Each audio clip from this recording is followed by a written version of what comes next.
Bam, bam, bam, bam, badam, bam, bam, bam, bam, badam, bam, bam, bam, bam, badam, bam.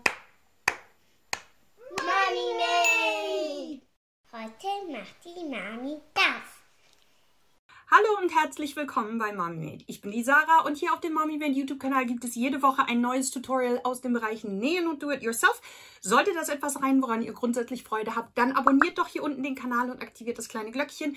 Das Abonnieren hilft, meine Followerzahl hier auf YouTube zu erhöhen, wofür ich euch sehr dankbar wäre. Das Aktivieren des Glöckchens hilft euch, wenn ihr gerne in Zukunft informiert werden möchtet, wenn ein neues YouTube-Video auf dem Mami Made YouTube-Kanal erscheint. Darüber hinaus freut es mich, weil es den YouTube-Algorithmus freut, wenn ihr diesem Video einen Daumen nach oben da lasst und unter dem Video einen netten Kommentar lasst, gerne auch einfach in Form eines Emojis.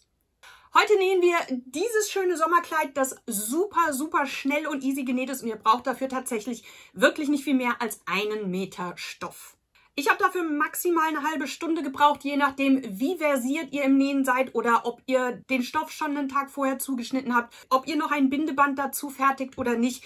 Viel länger als das wird es definitiv nicht dauern, das verspreche ich euch hiermit. Und ihr könnt das Kleid wahlweise als legeren Überwurf am Strand tragen oder eben an der Taille mit einem Gürtel taillieren oder eben einem Bindeband aus dem identischen Stoff. Solltet ihr ein Bindeband aus dem identischen Stoff nähen wollen, würde ich empfehlen, nicht nur 1 Meter zu kaufen, sondern um auf der sicheren Seite zu sein, sowas wie 1,15 Meter. Dann geht euch der Stoff auf jeden Fall nicht aus. Wenn ihr besonders groß seid, also ich bin 1,70, da reicht ansonsten der Meter. Solltet ihr deutlich größer sein als das, mögt ihr vielleicht auch ein bisschen mehr als erwähnten Meter kaufen, je nachdem, wie lang ihr euer Kleid gerne hättet. Davon abgesehen braucht ihr tatsächlich nicht wirklich viel, außer etwas, an dem das Kleid oben aufgehängt und an euch gebunden wird. Dafür könnt ihr wahlweise aus dem erwähnten Meterstoff oben ein paar Zentimeter abtrennen und ein Bindeband nähen. Das habe ich bei diesem Exemplar getan. Auch da braucht ihr dafür nicht extra mehr Stoff kaufen. Auch das geht sich aus mit dem Meterstoff bzw. den 1,15, wenn ihr das Taillenband noch nähen möchtet. Alternativ, sehr bewährt und super easy zu machen, ist einfach eine lange Jersey-Nudel. In beiden Fällen habe ich die komplette Stoffbreite genommen. Dieses Band könnt ihr dann, wenn ihr es mal gebunden habt und auf euch angepasst habt, je nach Bedarf kürzen. Als Material empfehle ich einen Viskosestoff, eine leicht fallende Viskose. Das kann entweder eine undehnbare Webware sein, wie das Kleid hier hinten. Ich habe das aber auch schon aus einem Viskose-Jersey genäht. In beiden Fällen habt ihr im Resultat ein wunderbar leicht fallendes, hübsches Sommerkleid. Und jetzt würde ich sagen, legen wir los. Viel Spaß! So, ich habe jetzt, wie vorhin erwähnt, weil ich ein Bindeband oder eine Art Bindegürtel aus dem gleichen Stoff fertigen möchte, von meiner Viskose oben 12 cm über die volle Stoffbreite abgeschnitten. Diesen Streifen habe ich mir rechts auf rechts der Länge nach zusammengelegt und nähe jetzt im Abstand von 5 cm von der Falz einmal alles zusammen, lasse in der Mitte eine Wendeöffnung, wende das Ganze dann, steppe ringsherum die Ränder ab und dann sieht das in Summe so aus. Jetzt nehme ich mir meinen Meter Stoff her. Der liegt im Bruch der Länge nach, also so, dass Webkante auf Webkante liegt. Sprich, das hier ist meine 1 Meter lange Seite und das hier ist die Stoffbreite. Hier unten ist der Bruch. So, ich lege mir das ordentlich aufeinander und schneide dann als erstes hier am Rand die Webkante weg. Bam, bam, bam, bam, badam, bam. Wenn ich das gemacht habe, drehe ich mir das Ganze so um, dass hier oben die Stoffmitte, also meine Falz oben liegt. Und jetzt kann ich mir meinen Stoff einmal hier an dieser Falz entlang, im Idealfall legt ihr euch das nochmal ordentlich hin, bügelt das, damit ihr da wirklich die Mitte trefft. Und dann schneide ich diesen Stoff einmal der Länge nach an der Mitte durch. Habe also hinterher 2 rechteckige Paneele, jeweils eine lange Seite von 1 Meter, die im Fadenlauf liegt. Und quer habe ich eine halbe Stoffbreite. Bam, bam, bam, bam, badam, bam. So, mit diesen beiden Rechtecken gehe ich jetzt zunächst einmal an die Overlock und versäubere mir zumindest die beiden langen Seiten. Bei den kurzen Seiten ist das ein bisschen Geschmackssache. Ich versäubere tatsächlich alles an der Overlock erst einmal. Das müsst ihr aber nicht. An der einen kurzen Seite wird hinterher oben sein. Das heißt, dort werden wir einen Tunnel nähen. Bei mir wird hier eine Overlock-Naht sein, die ich einfach nur umschlage und dann feststeppe und dann ist das mein Tunnel. Ihr könnt aber auch natürlich das einmal ein bisschen einschlagen und dann weiter einschlagen. Dann ist das ein saubererer Tunnel, also ohne innenliegende offene Overlock-Naht oder sonstige Versäuberung. Und am unteren Ende, also dem gegenüberliegend, die andere kurze Seite, das wird der untere Kleidsaum. Auch da ist es natürlich Geschmackssache, wie ihr den Saum unten nähen möchtet. Wenn ihr eine Coverlock habt, braucht ihr da sowieso gar nichts machen. Dann macht ihr hinterher das Versäubern und Säumen in einem Schritt. Wenn ihr möchtet, dann macht ihr das so wie ich, indem ihr unten einfach mit einer Overlock versäubert, dann einfach umschlagt und feststeppt. Oder auch da den Saum ordentlich einmal umschlagt. Und dann nochmal umschlagt. In dem Fall braucht ihr theoretisch oben und unten überhaupt nicht zu versäubern. Die langen Seiten versäubern wir bitte in jedem Falle, wahlweise an der Overlock oder an der Nähmaschine. Wenn ihr an der Overlock näht, empfiehlt es sich, in die Greiferfäden Bauschgarn einzufädeln. Denn wir haben hinterher innen, nachdem wir das zusammengenäht haben, natürlich diese Versäuberung und die fühlen sich auf der Haut einfach angenehmer an, wenn die mit Bauspan genäht sind. Bam, bam, bam, bam, badam, bam. Unsere beiden Stoffteile legen wir uns jetzt rechts auf rechts. Ich habe mir hier mit Clips markiert, wo oben ist. Je nachdem, was ihr für einen Musterstoff gewählt habt, ist das vielleicht relevant, ob ihr das so rumhaltet oder die andere kurze Seite nach oben nehmt. Daher diese Clipse, die haben ansonsten keine Nährelevanz. So, wir legen uns das also rechts auf rechts. Und im Grunde wollen wir jetzt im nächsten Schritt die langen Seitennähte schließen. Allerdings nicht komplett, denn oben brauchen wir einen Armausschnitt. Und für den müsst ihr jetzt einmal an euch selber Maß nehmen. Also ich kann euch natürlich meine Maße nennen und wenn ihr in etwa irgendwas zwischen 1,68 und 1,70 groß seid, könnte das passen. Besser ist, ihr messt nach und zwar indem ihr euch ein Maßband nehmt, das an euren Halsausschnitt, an den Schulterpunkt ansetzt. Und mit dem Maßband einmal an der Brust entlang nach unten messt bis an die Stelle, wo bei einem Shirt die Seitennaht wäre. Und dann einmal guckt, wie lang dieser Armausschnitt dann bei euch wäre. Bei mir sind das 28 cm. Hinzu addiere ich 3 cm, denn wir werden hier oben ja einen Tunnel nähen und folglich noch 3 cm davon umschlagen. Und die 28 müssen dann von dem neuen oben aus gemessen werden. Also komme ich in Summe bei mir auf 31 cm. Moment, ich messe nochmal nach. Nee, ich glaube, ich mache mal besser 32 draus, um sicher zu gehen. Und die messe ich jetzt von der oberen Kante ab. Und bei meinen 32 cm setze ich mir eine Markierung. Und das natürlich an der gegenüberliegenden Seite identisch.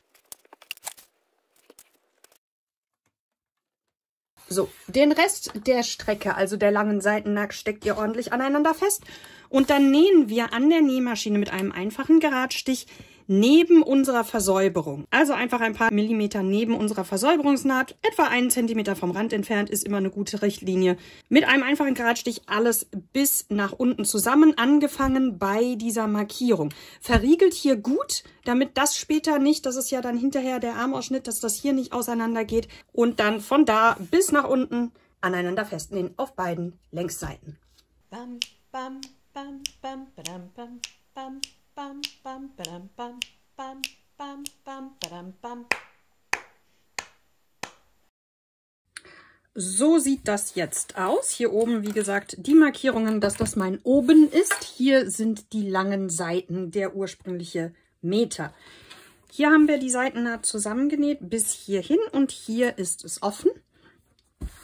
Jetzt gehe ich her und klappe mir hier oben die versäuberte Kante bis zu dieser Stelle, wo die Seitennaht beginnt, um.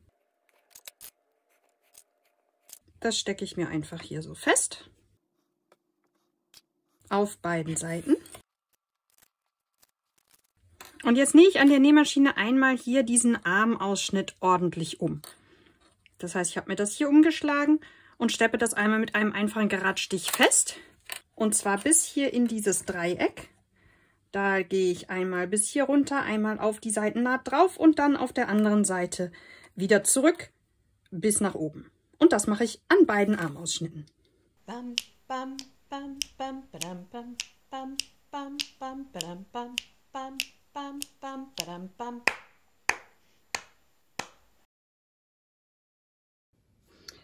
Sieht dann so aus an den Armausschnitten, hier und dort. Und jetzt müssen wir oben nur noch einen Tunnel nähen und unten säumen.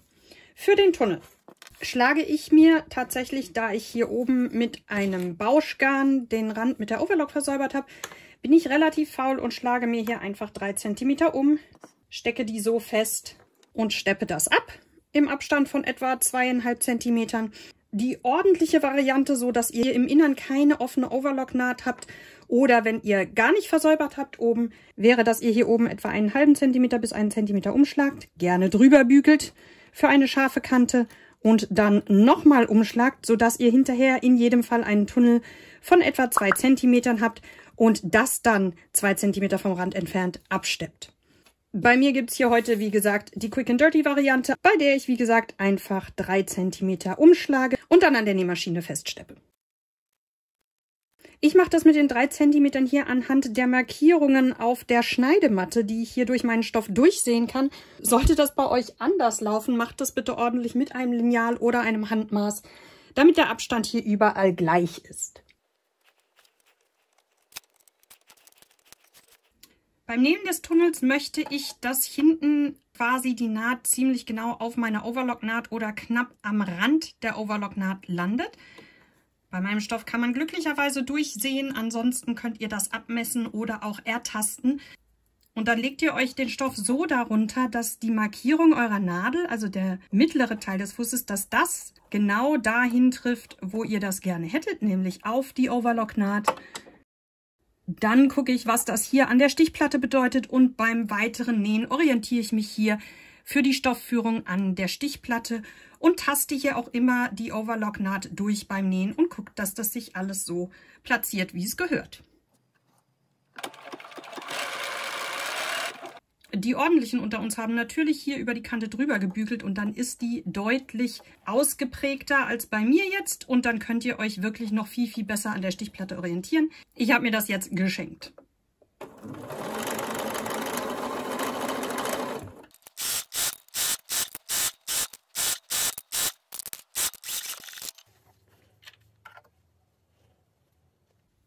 Hier oben haben wir jetzt also 2 Tunnel.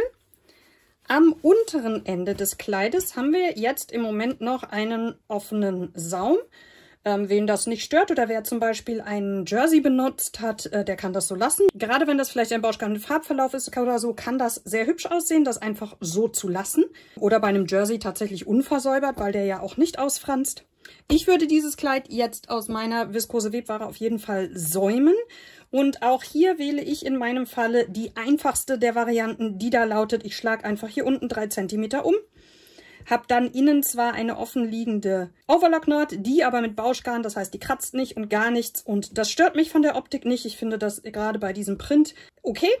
Wenn ihr das sauberer haben möchtet, dann gilt auch hier, wie bei jedem anderen Saum und wie bei dem Tunnel eben auch, einmal ein bisschen umschlagen, drüber bügeln, dann erwähnte 2,5 bis 3 cm umschlagen, drüber bügeln, das alles feststecken und dann im Abstand von 2,5 bis 3 cm mit einem einfachen Geradstich alles absteppen. An der Seitennaht, das ist vielleicht noch eine Erwähnung wert, klappe ich dafür die Nahtzugabe innen auseinander. Wer möchte, kann auch hier drüber bügeln, dann hält das alles besser, wie es hingehört. Die wird also in der kompletten Innennaht auseinander gebügelt, dann liegt das ordentlich und dann ist das mit dem Umschlagen bzw. dem Säumen auch hier an der Seitennaht kein Problem. So, ich habe das schlussendlich tatsächlich genau so dann doch gemacht. Also hier die Seitennaht auseinander gebügelt und den Saum unten auch umgebügelt, also die Overlock-Naht umgeschlagen nach innen, sodass man die von innen des Kleides nicht sieht. Das lege ich mir jetzt dann unter die Nähmaschine, wie vorhin Tunnelnähen auch, so dass meine Nadelposition, also die mittlere Kerbe meines Nähfußes, auf den Saum innen noch trifft und ich mich rechts mit meiner Saumkante an der Stichplatte orientiere und ich dann einmal um den ganzen Saum herumnähe und dabei immer ertaste, dass ich auch auf jeden Fall auf diesem Saum drauf bleibe.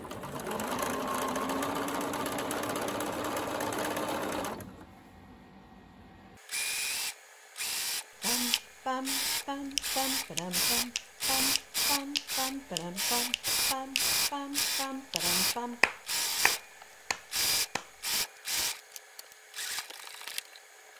Jetzt haben wir also hier unten einen Saum irgendeiner Art, entweder mit einer offenen Overlockkante, wie ich das hier oben angedeutet hatte, oder wie ich es dann jetzt schlussendlich doch gemacht habe, eben zweimal umgeschlagen und hier ordentlich gesäumt. Da seht ihr die auseinandergebügelte Nahtzugabe der Seitennaht. Und jetzt müssen wir eigentlich oben nur noch unser Bindeband einfädeln, das ihr, wie eingangs erwähnt, entweder aus dem gleichen Stoff anfertigen könnt oder ein farblich passendes Hoodieband nehmt oder, wie gesagt, empfehle ich durchaus auch einfach eine Jersey-Nudel in passender Farbe. Und jetzt habt ihr verschiedene Möglichkeiten. Also ihr könnt entweder 2 Stücke nehmen, dann habt ihr hinterher Schleifchen bzw. Knoten an beiden Schultern. Dann würdet ihr vorne 1 und hinten 1 einfädeln. Wenn ihr den Knoten bzw.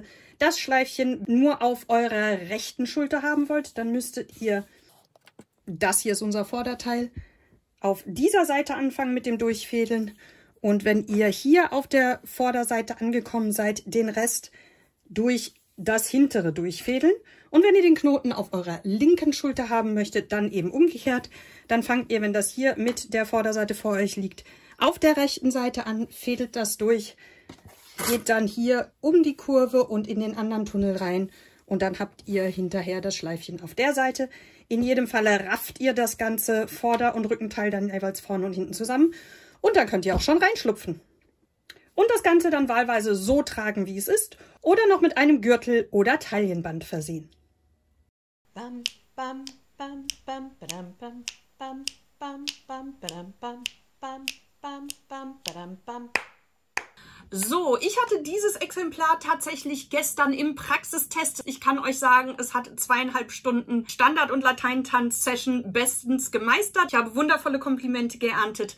Wenn ihr euch viel bewegt, kann es sein, und ich überlege das zu tun, dass es sich lohnt, wenn ihr die Raffung vorne und hinten auf euren Körper angepasst habt, das möglicherweise einfach rechts und links hier mit ein paar Stichen am Band zu fixieren. Dann verrutscht euch nichts.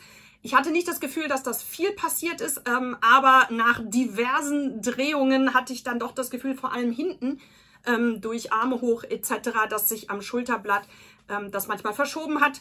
Ich glaube, wenn man sich ganz normal im Alltag bewegt, passiert das nicht sonderlich viel. Und es kommt sicherlich auch drauf an, wie schlüpfrig euer Stoff ist. Also das hier ist eher ein Viskose-Kreppstoff. Da hatte ich das Problem überhaupt nicht. Bei der Viskose-Webware, die wirklich sehr, sehr schlüpfrig und sehr seidenartig ist, war das dann in Kombination mit der Jersey-Nudel doch so, dass ich hinten ab und zu an mir rumzoppeln musste. Wenn man das mit ein paar Handstichen fixiert, hat sich dieses Problem auch erledigt. Ich hoffe, dieses Tutorial hat euch gefallen und es entstehen jetzt in der Folge ganz, ganz viele hübsche Sommerkleider. Lasst mich gerne in den Kommentaren wissen, ob ihr auch, wenn der Sommer jetzt schon in vollem Gange ist und die meisten von euch vielleicht ihre Garderobe entsprechend schon frühzeitig aufgestockt haben, noch Interesse habt an weiteren Sommerkleidern oder Röcken. Ich jedenfalls werde mir noch das ein oder andere nähen dieses Jahr. Wenn ihr das nicht verpassen möchtet, abonniert den Mommymade-Kanal und aktiviert das kleine Glöckchen. Dann informiert euch YouTube über neue Videos von mir. Ihr bekommt dann eine Meldung, wenn ich etwas Neues hochlade. Seht das kleine Thumbnail, seht, worum es geht im Video und könnt entscheiden, ob ihr das sehen möchtet oder nicht. Hier geht es in jedem Falle weiter mit Näh- und DIY-Tutorials und dem ein oder anderen Hack oder sonstigem zum Thema Nähen. Ich freue mich, wenn ihr wieder reinschaltet und sage Tschüss, bis zum nächsten Mal. Mommymade!